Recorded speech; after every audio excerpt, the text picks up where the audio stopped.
You know, the history, we've talked about this. The banners in the stadium, those are great reminders of the blueprint and what it takes, but those aren't going to do anything to help us. We have to put the work in, and we have to, you know, understand what the plan is, and we have to build our own identity. But certainly those championships are great reminders.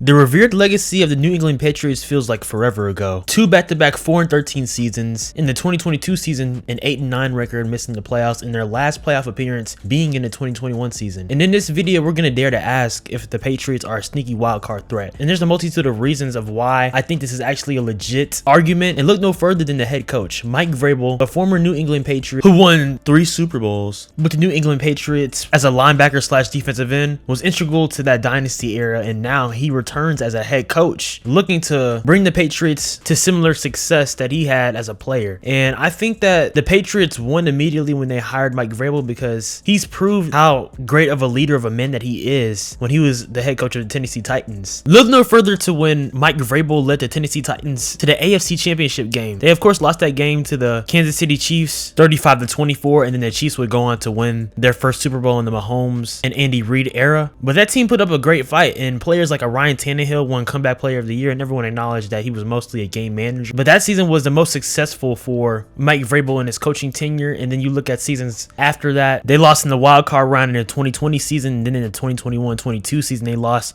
to the eventual AFC championship game winner that year, the Cincinnati Bengals. So we saw that the Titans were ultimately transformed under Mike Vrabel, and we all acknowledge and know that he's a defensive minded head coach, but he built a great rapport with his team overall. And he had coaches in the offensive coordinator positions, for example, like a Matt LaFleur, who ended up being the Green Bay Packers head coach and has been there since the 2019 season. Arthur Smith, who has also been a head coach for the Falcons, now currently the offensive coordinator for the Steelers. He was an offensive coordinator under Mike Vrabel in Tennessee. And now if you look at the offensive coordinator for the New England Patriots in 2025 in this upcoming season under Mike Vrabel and his staff, it's Josh McDaniels, who won 3 Super Bowls as offensive coordinator with the Patriots in the Bill Belichick era. So this further alongs his credibility in terms of assembling a staff, and also bringing in the perfect offensive mind to build a connection with Drake Maye, their second-year quarterback, who had honestly a really solid season after coming in for Jacoby Brissett in their Week 6 game for his first start against the Houston Texans, where he also played good in that game. If you look at Drake Maye's overall stats for his rookie season, in his 13 games starting, they were actually really solid. You like to get his interceptions down, as he did have 10 interceptions on the season, but overall he had a pretty solid rookie year, and he showed a lot of great moments. He threw for over 2,200 passing yards, threw for 15 touchdowns, those 10 interceptions I mentioned, and also had a passer rating of over 88.1. In addition to that, he also had 421 rushing yards and 2 rushing touchdowns, having that added component to his game, which really goes a long way as he's able to extend plays, especially at times having a bad offensive line. But this year it'll be improved, and I'll expand on that a little bit more throughout this video. And if you look at some more advanced stats, with Drake Maye on the field, the Patriots averaged nearly 19 points per game, and without him on the field, they averaged essentially 12 points per game. So that's essentially a touchdown less per game without Drake Maye. With Drake Maye, that's a touchdown.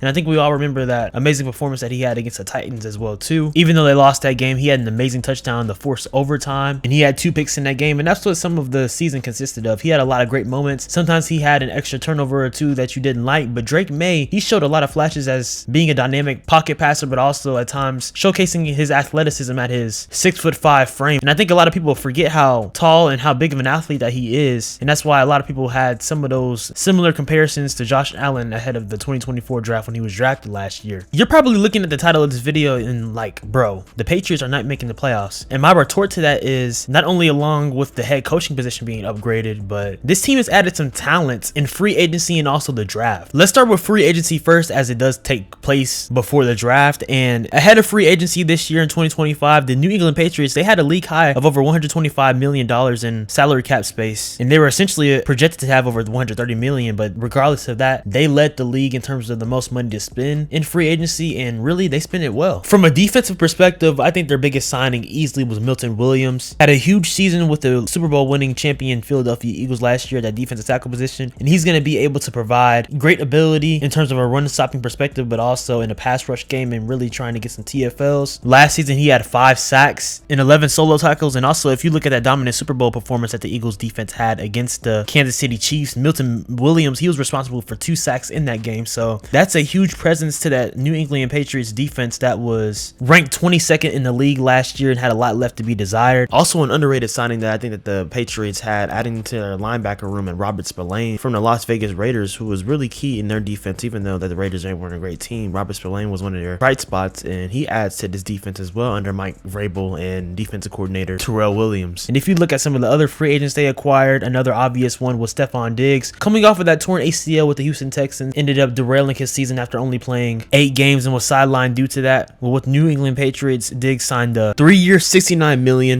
deal with $26 million guaranteed. You're probably like, dang, that's a huge discrepancy in terms of guaranteed money and overall money. A lot of incentives involved, but that's a great thing for Drake Maye, because if you look at the Patriots wide receiver core last year, first and foremost, the Patriots wide receivers finished last in total receiving yards league-wide, and we all know that Stephon Diggs, he's 31 years old. Actually, he turns 32 in this upcoming November, but regardless, his presence there, and when he's healthy, he's going to be able to be a respectable target on the outside, but usually he's used a lot in the slot. And then also, you look at a guy that they drafted in the 3rd round, in Kyle Williams from Washington State. I think that's a sneaky good, not only draft pick, but addition as a weapon to Drake Maye in this offense. As last season, he nearly had 1,200 receiving yards on 70 receptions and 14 touchdowns. That's some insane production right there, and having over 92 receiving yards per game. And then also, though, I'd be remiss if I don't mention their first 2 picks in the 1st round with Will Campbell, offensive tackle. A lot of people had their questions about his arm length and stuff like that. I think that was foolishness, and this guy has a potential to be a future All-Pro at the left tackle position for the future and really be a guy that protects Drake Maye for the next decade plus at that left tackle position. Campbell only allowed 5 sacks in his 3 seasons at LSU, and that was over 2,500 plus career snaps involved, so he was very consistent, very disciplined as well for that team, and that's only an added benefit to this offensive line, which struggled immensely last season as they were ranked 29th overall in the league. He's going to be able to help get them up in those rankings. But even right now, according to PFF's projected offensive line rankings for the 2025 season, they still have them in that exact same spot at 29, so we will certainly see what happens there. I do love the addition of Will Campbell being there, though. They also signed Garrett Bradbury at the center position, so hopefully that will help alongside of Will Campbell being added to the offensive line group. But that just helps them in the trenches offensively, and as I mentioned, Milton Williams being signed there too, defensively in the trenches in addition to that. Also, Travion Henderson was drafted in the 2nd round, mind you, for the New England Patriots, which I was surprised that the Patriots picked him, not because he wasn't a great pick, because I definitely think he was. I just didn't expect that, but that just further emphasizes the type of physicality and dominance that the Patriots want to have under Mike Vrabel from a running game standpoint. If you look at Travion Henderson's stats last year, mind you, he also shared the backfield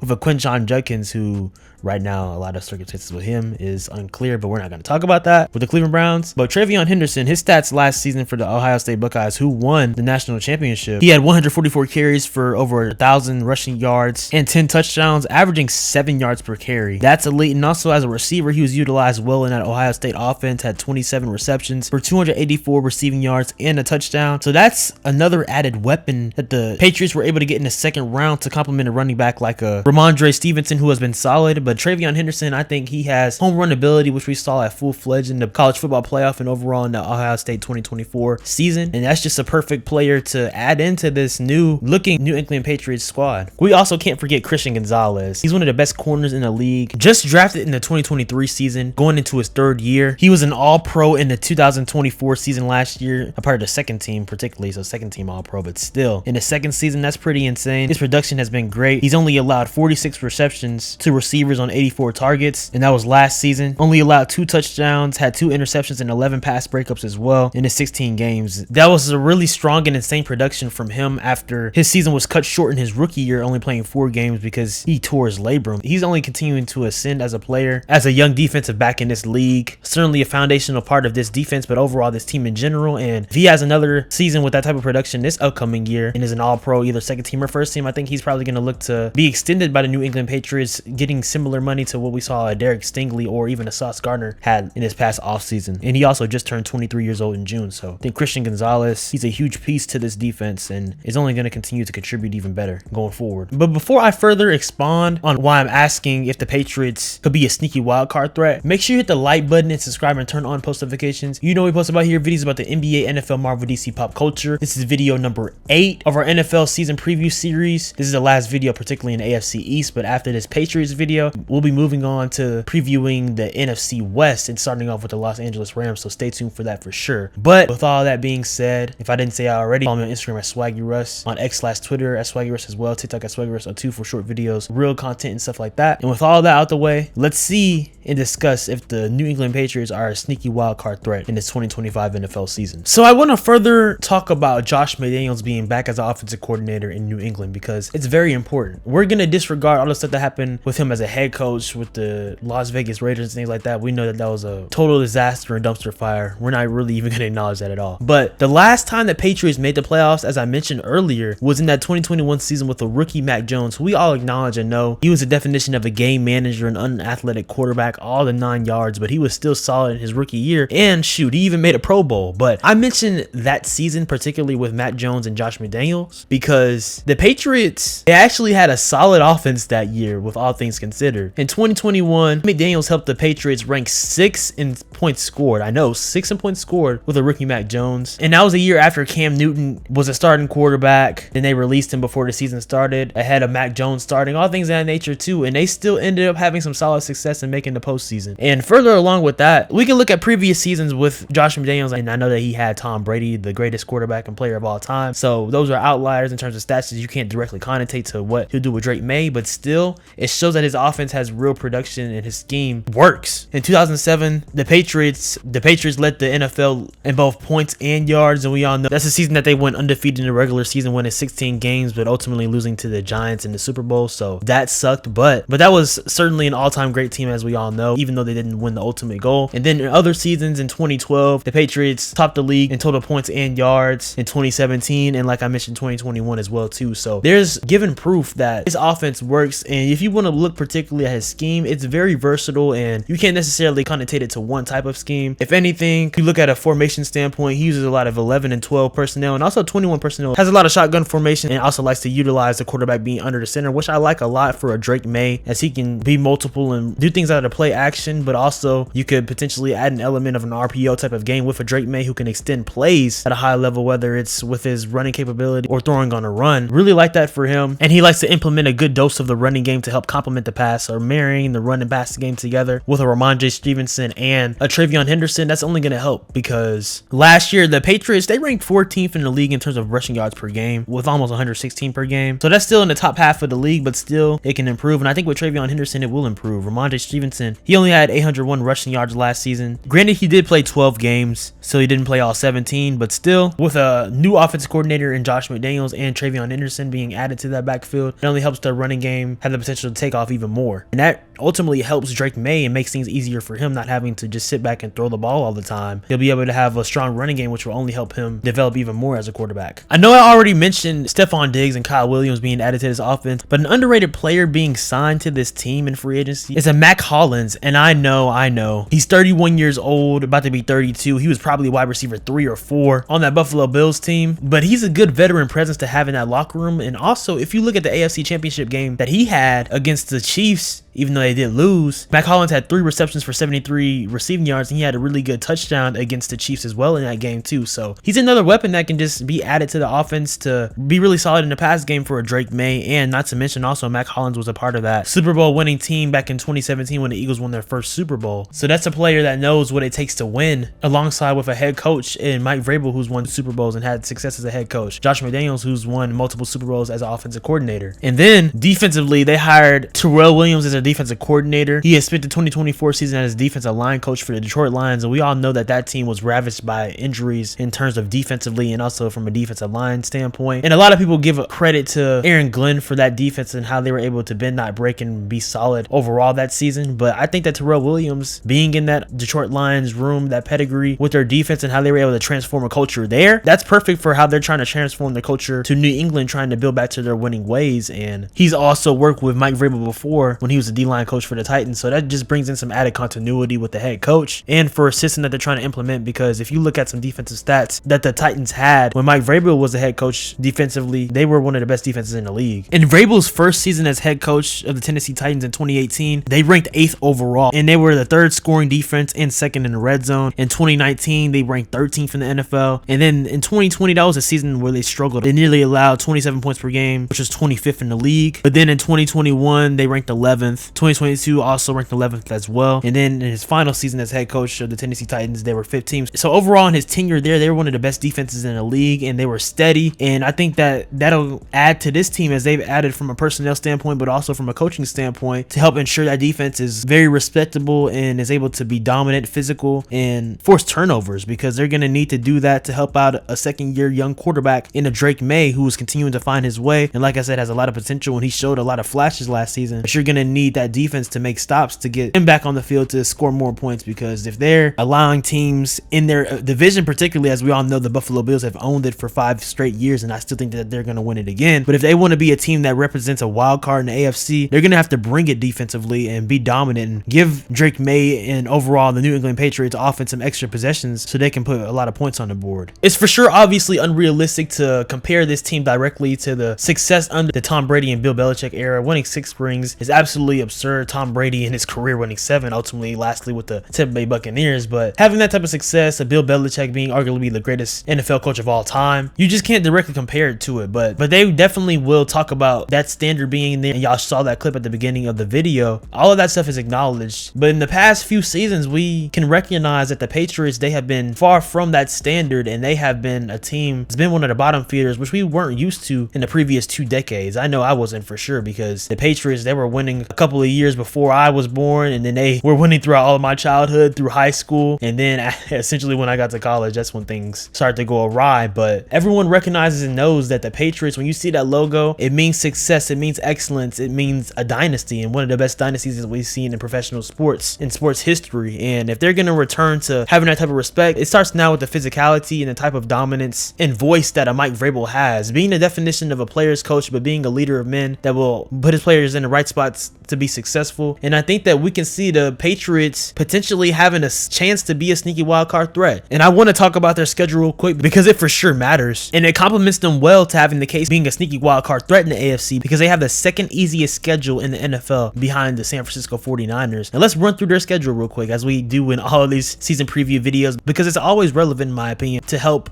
paint a picture of how successful a team can be in this upcoming year. So just looking through the schedule, I think it might be realistic to say this team could go 9-8, and that's not hyperbole, and that's not crazy to say, because look at their schedule. In their first game, they play against the Las Vegas Raiders at home. I think that's a very winnable game. We all know that the Raiders, they have Pete Carroll as the head coach now. They've added Geno Smith at quarterback, Ashton Jeanty at running back. Defensively have Max Crosby, even though they shockingly just released Christian Wilkins. You know, the whole medical situation going there, that was a part of it, but they have some solid pieces there. But I still think that's a very winnable game for the New England Patriots. Week 2 against the Dolphins, I think against the Dolphins they'll split the series. So the first game in week 2 against the Dolphins, that'll be in Miami. If you want to say that the Dolphins will win in Miami, okay, but I think regardless of the situation, I think the Dolphins, they're going to split with them in the season series. They have the Steelers. That's a tough game for sure. That defense is always potent, and they have Aaron Rodgers, DK Metcalf, so we'll see how their offense potentially looks. Also, they drafted Caleb Johnson, like that draft pick. I think that'll be a tough game regardless. The Panthers, I think that's a winnable game. The Bills, that's going to be tough, even though they did play against the Bills pretty well, particularly in their first matchup last year, because the second one really doesn't count. There are backups playing and stuff like that, but Drake Maye had a solid game against them. But I think that I wouldn't be surprised if the Bills swept them, but the Patriots, they could get one game on them. We'll have to see how they match up against them in that division, because it'll be very pivotal, especially in that matchup. They play the Saints, that's winnable. I think the Saints are going to be absolutely shite next year. So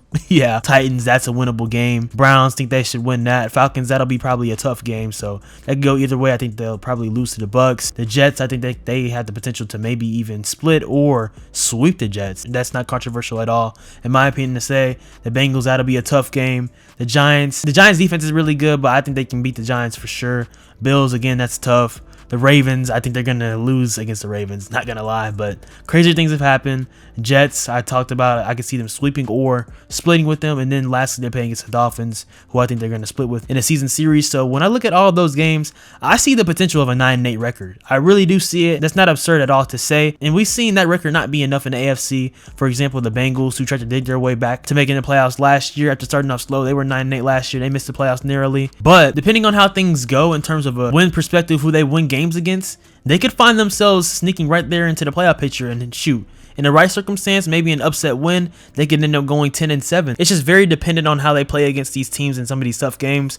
But overall, from a strength of schedule standpoint, they have the second easiest schedule in the league. So that bodes well in terms of their chances to be a wild card team. And a lot of people, for example, didn't see the Chargers making the playoffs last year. Even having Jim Harbaugh, who we know is one of the best college coaches of all time, and as a head coach when he was in San Francisco, was one of the best coaches in the league then too. They didn't see them having that type of transformative success that they had from being a 5-12 team in the 2023 season to then making the playoffs in the 2024 season as an 11-6 team, having a 6-game win increase. If the Patriots can replicate that to an extent, winning 5, maybe even 6 more games, I think that they potentially will find themselves as a wild card threat in making the playoffs next year. That wouldn't be crazy to say at all. Because as I mentioned, in 2021, they had Mac Jones starting at the quarterback position and they still made it. No disrespect to him, but that was not a revered team at all. But they still were able to trench their way through. They had Bill Belichick then, but they also, like I mentioned earlier, had Josh McDaniels there as OC. And now Josh McDaniels being with a, in my opinion, way more talented quarterback with a lot more upside than the Mac Jones had with Drake May being there. This team could make some noise next year if all things go right from not only a health standpoint, but just from an execution standpoint as well. But y'all guys let me know in the comments down below. Do you think that the New England Patriots have the potential to be a sneaky playoff threat in this upcoming 2025 season? I certainly think so. I'm not definitively saying that they're going to make the playoffs because things are too uncertain in the NFL and you never know what will happen. The season is so unpredictable, but it's not crazy at all to say that this team could potentially make the playoffs as a wild card. Like I said, I don't think that they'll win a division.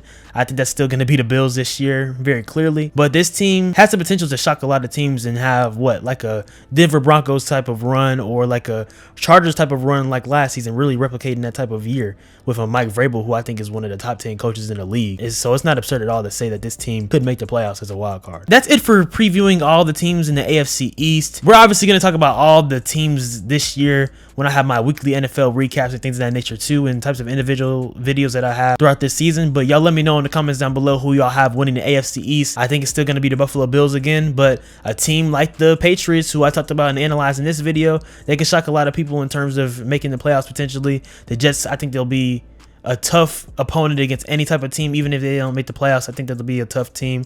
The Dolphins, a lot to be seen there. We know they have a lot of talent there, but it's about them putting it together and being a physical type of football team. To view them as a serious type of threat in this division or just in the league in general, I think that they can make the playoffs, but just overall. But y'all let me know in the comments down below, how do you see the AFC East shaping up? And stay tuned because next we're going to be talking about the Los Angeles Rams and overall the division for the NFC West. Y'all keep being blessed, guys. Always make sure you hit the like button and subscribe and turn on post notifications. A lot more videos left, a lot more videos upcoming in the series. We still have 24 teams to preview and we're going to grind that out for sure because we're going to try to have all the season previews for all 32 teams in its entirety done and finished by the last week of August, because there's a video that I also want to make ahead of the Eagles and Cowboys game, just previewing the season in its entirety, talking about every single team. So y'all stay tuned for that. Stay tuned for the series. I'm enjoying really analyzing every single team and their type of chances that they have in this upcoming 2025 season, because football is almost back. This is a beautiful time, and this week we have preseason football between the Chargers and the Lions, so we're itching even closer and closer. August is about to be here. College football is about to be here, and next thing you know, the NFL season is about to be here as well. So patience is a virtue, and we've almost made it. The NFL season will be here before we know it. Love you guys always. Make sure to keep Jesus Christ at the center of your life always. He loves you. He has great purpose for you guys. Know that you are loved. Know that you are blessed. You have so much great purpose, guys. See you guys soon. Y'all have a good one and keep being legendary. Peace.